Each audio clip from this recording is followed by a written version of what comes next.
Well, originally we came up with it because we're kind of having a little bit of difficulties with the leg locks. This is before we learned a lot of leg lock escapes and attacks, so we were unfamiliar with it, and it was proving to be like a problem with competitors and teammates. And I feel like a lot of IBJJF competitors, going into transitioning into like no gi, they're gonna have a harder time with the more leg lock kind of specialist, right? Because the leg lockers can find the heel hook from a lot of positions on guard, right? And then all you have to do is just engage, and that's where it starts. And we wanted to figure out how to pass the guard and try and avoid the heel hooks as much as possible. And then so that's where we started stepping on the leg, and then we kind of just took that and ran with it, and then it turned out to work in the gi as well, really well, if not better, And then that's kind of where we're at now. Is just we've been just improving it, and then over time we've kind of created this entire system, and because we've been doing it for like the last, pretty much I'd say like the last year. 6 months, like hard though, the last 6 months that's pretty much all we've been doing in the passing department, and we're getting all different reactions from all of our different opponents, and it's kind of creating and we're just saying like if we get a reaction where like we weren't familiar with, and like maybe we lose a position, me and my brother will go over it and be like, oh, okay, well now we know what to do from here, and then find a way to help that for sure. So we've been fine tuning it, and then it's improving the work at like some of the highest levels. So we're excited to have that passing for sure in our repertoire. For sure. I guess one of the cool things about the pass is like you really don't have to be athletic to do it. It's kind of accessible for anyone to use. Like for example, actually, we're here in Logos in Denver with Liera, and there's this bigger guy named Larry. He's probably, how much does Larry weigh? It's just 250. Yeah, like not too. He's maybe not too. He's up there though, and he's a beast. And we showed him the passing, and literally the next day he was doing it to us when I was playing guard. My brother's guard, I pulled guard, like, all right, let's get. I think he's gonna come in for like a smash pass, and he steps on my leg and just drags me. I was like, whoa! And I like wasn't ready for it, and I was like, it's so sick to see like so bigger guys can do it, smaller guys. It's kind of. It works for pretty much all anyone. It really is it's just coordinated stepping, and it's just got to find where to put your foot, and then it's not super difficult, and it's accessible to everybody, so that's what I think makes it kind of special. And we have so many options, leg drags, long steps, just kind of like I call it the Anderson pass. We just step through the knee on belly. We have all different kinds of submissions, Darces, knee bars, toe holds. The opportunities are endless, and then you have create a lot of opportunity for scrambles as well, just by stepping on the leg. Oftentimes they'll give up their back, and you can also go double unders. There's just so many different options, and when you kind of combo them all together, it really is going to gas out your opponent, and it's just the system that we've been creating is like, I feel like it's working really well. I used it a lot in ADCC against some high-level competitors, because some of the guys I was fighting, like their guards are just some are ridiculous, right? And so I was stepping on the leg to kind of deter the guards, and it was working really well there. And then even since then, I've been working on it a lot, and then I think at ADCC, since ADCC and pretty much to the point where we're at now, is we've been really fine-tuning like the attacks from there. I think before ADCC, we were really working on controlling and where to step, because it's kind of, the technique is not, it's not a technique where you could like see it and like learn it like right away. It takes a lot of time to drill, so especially like we'd never really like seen it before, so just figuring it out took a lot more time.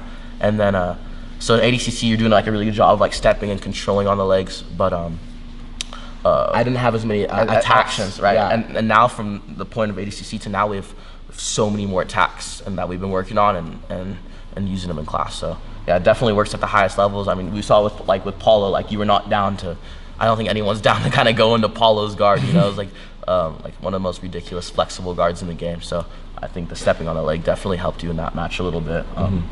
Like just the other day, I learned a little detail from my professor from like the step on the leg and then we moved to like where we push the legs and start gassing out the core, and then the guys are pushing, right? So sometimes like like to bypass the push, professors like, oh, you could just use the leg and smash to the arm. So like we're constantly learning from the step on the leg and from that option too. So and even here, just that logo is just training with YJ and Lera. You know, even them, like they've shown me there's like they've been messing around with it and they showed us a couple things. So yeah, there's definitely a lot to be had in that position, a lot to be learned for sure. Well, even like from a younger age, like say we're like 12. Now that we're kind of getting bigger, it's not as dramatic. But when we were younger, like we couldn't like break grips, right? Because adults just have strong grips, so we'd have to figure out how to pass without breaking grips. So even just stepping on the leg, that would help with like even they can still have a grip, and we step on the leg and we can still pass from there. So like yeah, exactly. So usually if you're to get someone to get a collar grip in order to like continue to pass, you're probably gonna have to break the grip at one point.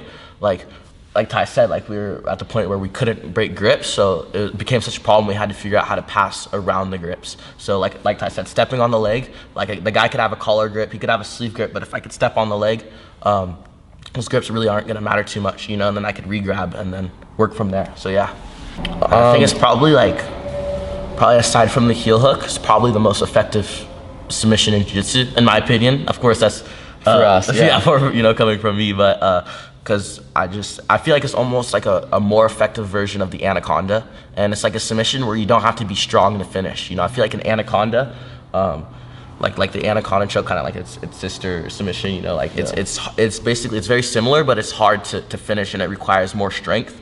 And I just love the Darce because like I'm not the strongest guy in the world, and I'm able to submit people a lot stronger than me because and they're everywhere. They're everywhere. A lot of these techniques that we've been doing and that we like to do come from because we've always been weaker than our opponents, like just being in the adult class when we're like 12 years old or something like that. Like we've had to figure out how to get around a lot of the whole strength problem, and that's where a lot of these positions come from. And that's why, if we like to do the Darce, we like to do that kind of passing, it's because it works good against guys who are stronger than us and it's effective against, bigger opponents. So for sure. I think that's why we've been doing the Darce a lot. And also the Darce, if you really look into it, it's everywhere. You can really get it from anywhere, from standing, from guard, from when you're on bottom, from the back. There's all different kind of positions you can get the Darce from. So yeah, it's definitely a position or a submission that him and I, it's probably our favorite. Yeah, of course, for sure. Yeah, of course. It's legendary. It's unbelievable. Yeah, unreal. Yeah, it's a blessing to be able to train there with it's the best team in the world and with some of the best guys in the world.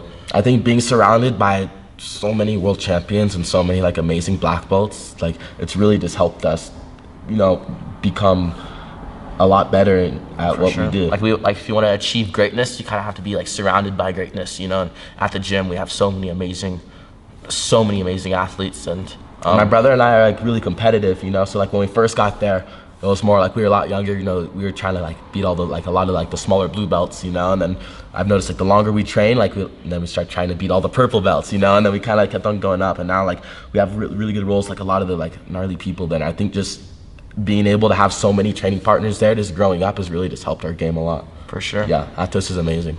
And I think about that all the time, like, and even training at Atos, it's like good for my mental, because before like a competition, I'm like thinking, there's a lot that goes into a lot of thoughts that go into your head before a competition. There's like some doubts, there's a million thoughts running through your head before a competition. We both kind of have the same thing where like we'll have like, even they're super quick thoughts, but sometimes we'll have like a million thoughts just for a competition. It could be like, can you imagine if I just went out there and just rolled my ankle? Or like, what if I went out there and just like, just totally left my arm out and the guy caught me? Like there's always these little like, little doubts and stuff. But then when I think about like how much training I've put in and then all the hard work that I've put in and like who I train with every day, then I'm like, okay. Huge confidence booster. Yeah, then I realize, okay, like this guy is not gnarlier than Lucas, that's for sure. Like the guys that I'm fighting. So, and it's definitely helps me going into a competition for sure.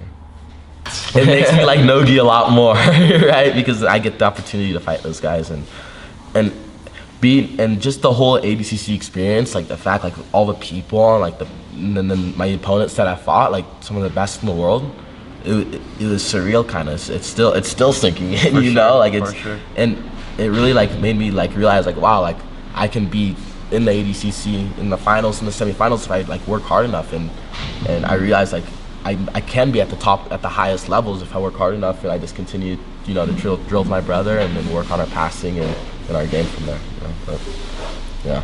So I still have 1 more year of juvenile, of and juvenile, then adult. and then adult. Yeah, so I'm juvenile 1 right now, and then once this year is over, we're gonna go to juvenile 2 and then adult.